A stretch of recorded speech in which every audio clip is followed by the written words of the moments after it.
ಓ ಏನ್ರೆ ಫ್ರೆಂಡ್ಸ್ ನೋಡಿ ಇನ್ನೊಂದ್ ತಂದಿದ್ವಿ ನಿಮ್ಗೋಸ್ಕರ ಹೋಂಡಾ ಸಿಬಿ ಶೈನ್ ಅಂತ ಇದು ಮಾಡಲು 2013 ಓನರು 2ನೇ ಓನರು. ಬನ್ನಿ ಗಾಡಿ ಕಂಡೀಷನ್ ತೋರ್ಸೋಣ. ಬ್ರ್ಯಾಂಡ್ ನ್ಯೂ ಟೈರ್ ಇದೆ ಈ ಗಾಡಿಗೆ. ನೋಡಿ ಫ್ರೆಂಡ್ಸ್ ಗಾಡಿ ಔಟ್ಲುಕ್ ನೋಡಬಹುದು ನೀವು ಹೇಗಿದೆ ಅಂತ. ಒಂಥರ ಮಿರೂನ್ ಬ್ಯೂಟಿ ಇದು. ಏನ್ ಬ್ಯೂಟಿ? ಮಿರೂನ್ ಬ್ಯೂಟಿ ಇದು. ನೋಡಿ ಇಂಜಿನ್ ಕಂಡೀಷನ್ ನೋಡಬಹುದು. ಇದು ಇಂಜಿನ್ ಆಮೇಲೆ ಔಟ್ಲುಕ್ ಕೂಡ ನೋಡ್ತಾ ಇರಿ ನೀವು. ಟೈರ್ ಕಂಡೀಷನ್ ನೋಡಿ ಹೆಚ್ಚು ಕಮ್ಮಿ 80% ಟೈರ್ ಐತೆ. ಆಮೇಲೆ ಔಟ್ಲುಕ್ ನೋಡಬಹುದು ನೀವು. ಓಕೆನಾ? ಆಮೇಲೆ ಡಿಸ್ಕ್ ಬ್ರೇಕ್ ಕೂಡ ಐತೆ ಇದಕ್ಕೆ. ಫ್ರಂಟ್ ಗೆ ನಿಮಗೆ ಒಂದು 80% ಟೈರ್ ಸಿಗುತ್ತೆ. ಆಮೇಲೆ ಈ ಕಡೆಯಿಂದಾನು ಔಟ್ಲುಕ್ ನೋಡಬಹುದು ನೀವು. ಟೈರ್ ಎಷ್ಟು ನೀಟ್ ಆಗೈತೆ. ಓಡ್ಸಕ್ಕೆ ತುಂಬಾ ಚೆನ್ನಾಗೈತೆ. ಟೇಸ್ಟ್ ಚೆನ್ನಾಗೈತೆ. ನಾನು ಓಡಿಸಿದೀವಲ್ವಾ ಗಾಡಿ ಟೇಸ್ಟ್ ಚೆನ್ನಾಗೈತೆ. ಆಮೇಲೆ ಇನ್ನೊಂದ್ ಏನಂದ್ರೆ ನೋಡಿ ಸೀಟ್ ಕವರ್ ನೋಡಿ ಹಾಕ್ಸಂಗಿಲ್ಲ, ಏನು ಹಾಕ್ಸಂಗಿಲ್ಲ. ಇಲ್ಲಿ ಒಂದು ಬೇಕ್ ಕೂಡ ಹಾಕಿದೀವಿ. ಆಮೇಲೆ ಗಾಡಿ ನೋಡಿ. ಆಮೇಲೆ ಮೇನ್ ಪ್ರಾಬ್ಲಮ್ ಏನಂದ್ರೆ ಸ್ವಲ್ಪ ಹೊಡೆದಾಗಿದ್ದು. ಓಕೆನಾ?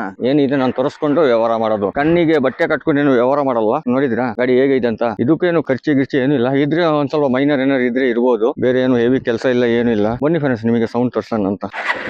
ನೋಡಿ ಫ್ರೆಂಡ್ಸ್ ಸೆಲ್ಫ್ ಕಂಡೀಷನ್ ಗಾಡಿ ಇದು. ಓಕೆನಾ? ಸೌಂಡ್ ತೋರಿಸಿ ನೋಡಿ ಎಷ್ಟು ಸ್ಮೂತ್ ಆಗೈತೆ ಫ್ರೆಂಡ್ಸ್. ನೀವೇ ನೋಡ್ತಾ ಇರ್ಬೋದು. ಓಕೆನಾ? ಇಂಡಿಕೇಟರ್ ಬರ್ತಾ ಇದ್ದ, ಸ್ವಲ್ಪ ವೈರಿಂಗ್ ಲೂಸ್ ಆಗಿರ್ಬೋದು ಫ್ರೆಂಡ್ಸ್. ಇರೋದು ತೋರಿಸ್ತಾ ಇದೀವಿ. ಹೆಡ್ ಲೈಟ್ ನಾರು ಬರ್ತಾ ಇದ್ದ, ಎಲ್ಲ ರನ್ನಿಂಗ್ ಐತಾ. ಈ ಗಾಡಿ ಮಾಡೆಲ್ ಬಂದು 2013, 2ನೇ ಓನರ್. ಗಾಡಿ ಪ್ರೈಸ್ ಬಂದು ನಿಮಗೆ 29.5 ಹೇಳ್ತಾ ಇದೀವಿ. ಮುಂದೆ ಬಂದ್ರೆ ಸ್ವಲ್ಪ ಹೆಚ್ಚು ಕಮ್ಮಿ ಆಗುತ್ತೆ. ಆಮೇಲೆ ಗಾಡಿನ ಬಂದು ಒಂದ್ಸತಿ ಓಡ್ಕೊಂಡು ಚೆಕ್ ಮಾಡ್ಕೊಂಡು ನೀವು ಗಾಡಿ ತಗೊಂಡು ಹೋಗ್ಬೋದು. ಅದ್ರಲ್ಲಿ ಏನಿಲ್ಲ, ನಿಮ್ ಮನಸ್ಸಿಗೆ ಸಮಾಧಾನ ಆಗಿದ್ರೆ ಮಾತ್ರ ಗಾಡಿ ತಗೊಂಡೋಗಿ. ಇದ್ ಬೇಕಂದ್ರೆ ಟಿಪ್ಟೂರಿಗೆ ಬರ್ಬೋದು. ಟಿಪ್ಟೂರಿಗೆ ಬಂದು ನೋಡಿ ಕೆಳಗಡೆ ನಂಬರ್ ಕೊಡ್ತೀವಿ. ಆ ನಂಬರ್ಗೆ ಫೋನ್ ಮಾಡ್ಕೊಂಡು ಬಂದಿದ್ರೆ ನಿಮಗೆ ಗಾಡಿ ತೋರಿಸ್ತೀವಿ. ಓಕೆನಾ ಸಾ?